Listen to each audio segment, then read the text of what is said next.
Maithili express की शानदार प्रस्तुति।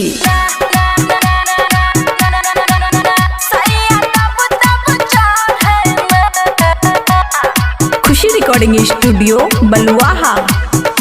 अरे बारिश में लई छही जार वाला माजा, सूतल रहे छही साइट के पाजा, साइट के पाजा। अरे बारिश में लई छही जार वाला माजा, सूतल रहे छही साइट के पाजा। भीगल शरीर देख के ओकर मूड बिगड़ना।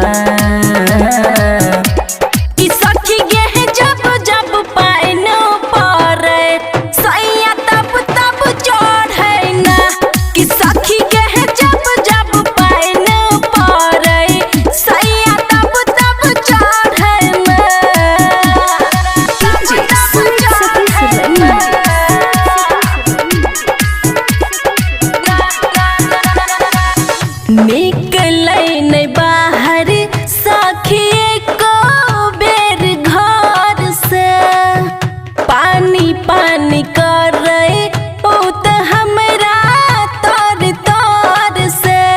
घर के नहीं कोनो करे छिकात, गोतनी ननद से लगया बड़ी लाज।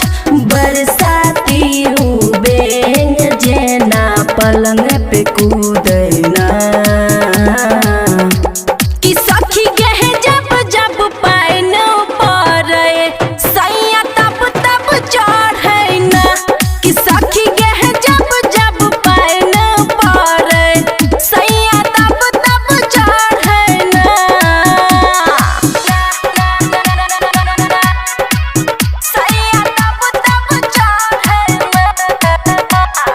खुशी रिकॉर्डिंग स्टूडियो बलुआहा।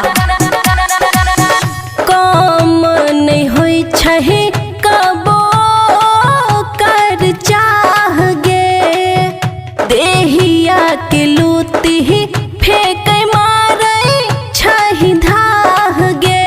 बबुआ राहुल के छे आदत खराब, चोल के खोले पढ़े किताब। खुशी के दुख ने कनियो देबरा मन बुझना।